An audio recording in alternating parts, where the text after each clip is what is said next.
L'ombre de l'ayatollah. Anatomie d'une théocratie de fer. Bienvenue sur Décryptage Allemagne. Voici les dernières actualités et une analyse approfondie d'un chapitre qui continue de hanter la géopolitique contemporaine. Nous nous penchons aujourd'hui sur une figure dont le nom seul évoque des images de foules en liesse, de révolution et d'un basculement civilisationnel sans précédent. Rouhollah Khomeini. Pour des millions d'Iraniens, en 1979, il était le libérateur, l'homme providentiel, la réponse sacrée à des décennies de frustration sous le règne du Shah. Pourtant, derrière l'image de l'ascète imperturbable, se cache l'une des histoires les plus sombres et les plus méconnues du XXe siècle. Nous allons aujourd'hui au-delà des mythes pour explorer la réalité documentée d'un régime qui a instauré la terreur comme mode de gouvernement, des tribunaux révolutionnaires aux champs de mines jonchés de corps d'enfants. Pour comprendre l'homme, il faut remonter à la genèse d'une douleur qui s'est muée en dogme. Rouhollah Khomeini naît en 1902 à Khomeini, dans une Perse alors morcelée et affaiblie. Son enfance est marquée par un acte fondateur de violence, l'assassinat de son père, une figure religieuse locale qui s'opposait aux élites terriennes. Ce meurtre, resté impuni, sera la première leçon du jeune Rouhollah sur la nature du pouvoir. Le pouvoir se protège lui-même et ne répond qu'à la force. Élevé dans le culte du martyr par sa mère et sa tante, il perd ces dernières avant l'âge de 16 ans. Ce vide affectif ne sera pas comblé par la compassion, mais par une conviction inébranlable. Pour lui, la souffrance n'est pas une fatalité à pleurer, mais une source d'autorité morale supérieure. Ceux qui ont tout perdu ont le droit de tout exiger. C'est dans les écoles religieuses de Qom, le Vatican du chiisme, que Khomeini forge son armement intellectuel. Durant les années 1920 et 1930, il s'imprègne d'une théologie où le débat et l'élection n'ont pas leur place. Il commence à théoriser ce qui deviendra le Velayat et Faqih, ou la régence du juriste. Selon lui, les lois humaines sont par essence inférieures aux lois divines interprétées par les clercs. Dans son esprit, un seul homme, un juriste suprême, doit détenir les rênes de la justice, de l'armée et des comportements individuels. Pendant des décennies, il enseigne cette vision radicale à des centaines d'étudiants, préparant discrètement le terreau d'une révolution future, alors même que l'Iran tente de s'engager sur la voie de la modernisation. Le point de rupture survient au début des années 1960, avec la Révolution blanche lancée par le Shah Mohammad Reza Pahlavi. Ce vaste programme de réformes, incluant la redistribution des terres et le droit de vote des femmes, est perçu par le haut clergé comme une attaque frontale contre ses privilèges économiques et son autorité morale. Khomeini, plus virulent que ses pairs, qualifie ces réformes d'assaut contre l'islam. Ces prêches enflammés déclenchent des émeutes sanglantes en 1963, menant à son arrestation puis à son exil.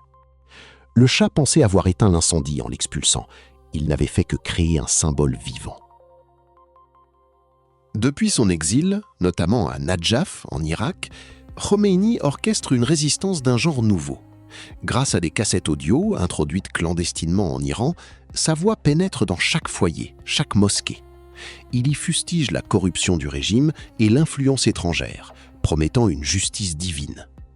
Ce que ces enregistrements ne précisaient pas, c'est le sort réservé à ceux qui oseraient diverger une fois l'État islamique instauré. Lorsque son avion se pose à Téhéran le 1er février 1979, la ferveur est totale. Mais dès les premières semaines, la machine de répression se met en marche avec une efficacité redoutable. Des tribunaux révolutionnaires sont érigés, sans jurés ni avocats, où les sentences sont souvent décidées avant même que l'accusé ne prenne la parole.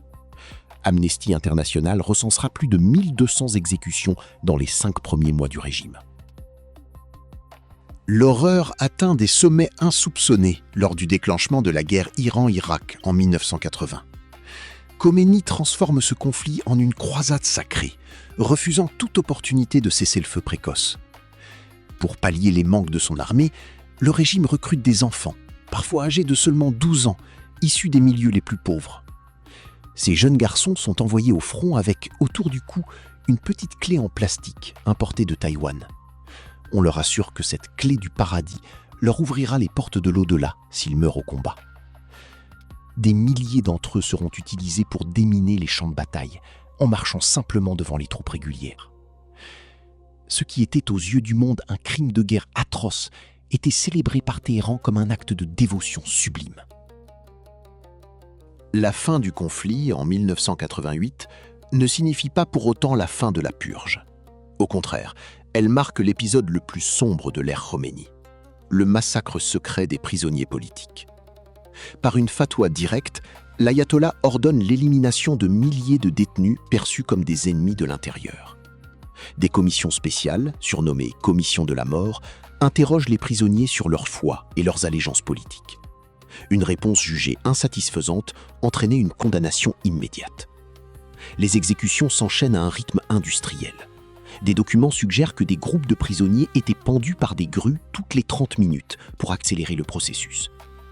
On estime qu'entre 3 000 et 30 000 personnes ont disparu ainsi dans des fosses communes, leurs familles étant interdites de deuil et de recherche.